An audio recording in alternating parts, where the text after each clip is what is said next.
Bonjour à tous, bonjour la GPI. Je m'appelle Robin Enoch, j'ai 28 ans, bientôt 29, donc j'approche de la trentaine, mais je vous rassure, je le vis bien. J'ai eu la chance d'effectuer mes études de pharmacie à Grenoble et je suis thésé depuis 2019.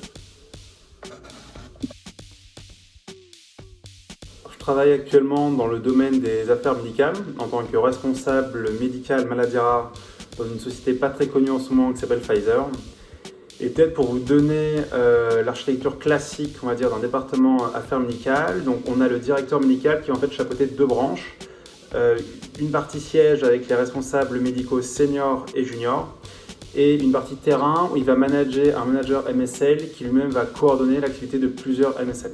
Et entre les responsables médicaux et les MSL, il n'y a pas de lien hiérarchique.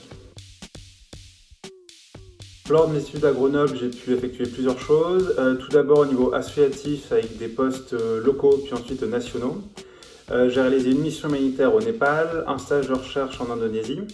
Mon stage de quatrième année, je l'ai effectué au sein du département communication événementielle dans une société spécialisée dans les dispositifs médicaux.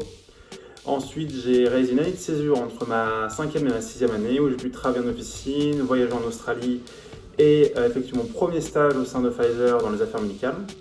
J'ai décidé ensuite de faire le master marketing pharmaceutique en alternance chez Pfizer. Alors je ne détaille pas ici la raison de pourquoi j'ai choisi ce master pour faire des affaires médicales, mais si vous voulez en parler après, ça fait grand plaisir. Et maintenant, donc, je suis responsable médical siège depuis 3 ans à Pfizer. Donc, comme souvent dans les maladies rares, au début j'avais un poste mixte, donc siège et terrain. Et au fur et à mesure, l'équipe s'est agrandie, donc maintenant j'ai un poste essentiellement siège.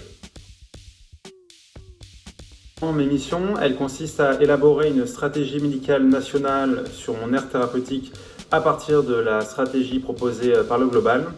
Et généralement, ça se matérialise autour de deux axes. Le premier, c'est la génération de données médicales à travers des projets de recherche en collaboration avec des structures hospitalières ou des structures académiques. Et la deuxième, c'est la dissémination de ces données à travers des symposiums lors de congrès scientifiques ou encore de manière réactive, c'est-à-dire sur demande des professionnels de santé. Et dans ce cas, c'est plutôt des présentations au sein des hôpitaux. En parallèle de ces missions, il y a des missions qui portent plus sur des collaborations internes. Je vais prendre quelques exemples ici. Par exemple, la collaboration avec les équipes accès au marché pour la préparation des dossiers HAS, la collaboration avec les équipes de recherche clinique et études observationnelles donc pour la mise en place justement de ces études, ou encore la validation des documents promotionnels, parce qu'en tant que responsable médical sur aire thérapeutique, on est garant de la rigueur scientifique de chacun des documents promotionnels qui sont communiqués par les laboratoires. Alors concernant les compétences, comme tout métier dans l'industrie pharmaceutique, il y en a un certain nombre, donc je vais juste dire celles qui sont les plus importantes.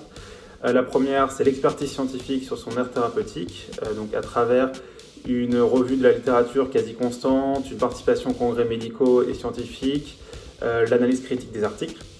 La deuxième, c'est la communication orale scientifique, notamment donc, auprès des professionnels de santé. Et la dernière, c'est capacité organisationnelle, parce que comme je dis précédemment, on a un rôle qui est très transversal, donc avec beaucoup de missions simultanées à la fois internes et externes. Mon meilleur souvenir à Grenoble, alors c'est un peu dur comme question car j'en ai plein qui me viennent en tête. Alors si on enlève l'aspect festif, j'ai un peu triché, j'en vais en prendre deux. Le premier, c'est l'organisation de la 2API à Grenoble avec l'AGPI. On avait fait un très bel événement et on avait notamment eu Olivier Véran avec le succès qu'on lui connaît ensuite. Et mon deuxième, ce serait mon mandat de VP Industrie à la Nef, où j'ai pu collaborer sur des projets très divers et faire de superbes rencontres. Alors si j'avais quelques conseils pour finir cette vidéo, donc le premier, il paraît simple, mais pour moi c'est le plus important, c'est faire ce qu'on aime. On sera toujours plus performant et épanoui dans un poste si on fait vraiment ce qu'on aime. Je prends mon exemple, on m'avait dit que les postes de responsables médicaux sièges étaient réservés aux médecins, et la preuve que non, et si je prends l'exemple de Pfizer, on a de plus en plus de responsables médicaux pharmaciens. Le deuxième, c'est faire des choses en plus de ses études. Alors ça peut être l'associatif, ça peut être autre chose, mais je sais que moi ces expériences-là me servent encore aujourd'hui. Et le dernier, alors malgré le fait que les études de pharmacie soient assez longues, ça passe très vite, donc en profiter un max sur l'ensemble de ces aspects, même si je vous rassure que le post-études est très bien aussi. Si vous voulez plus d'informations, si vous avez des questions, n'hésitez pas à me contacter sur LinkedIn par exemple, je serai ravi de discuter avec vous. Et à bientôt. Au revoir.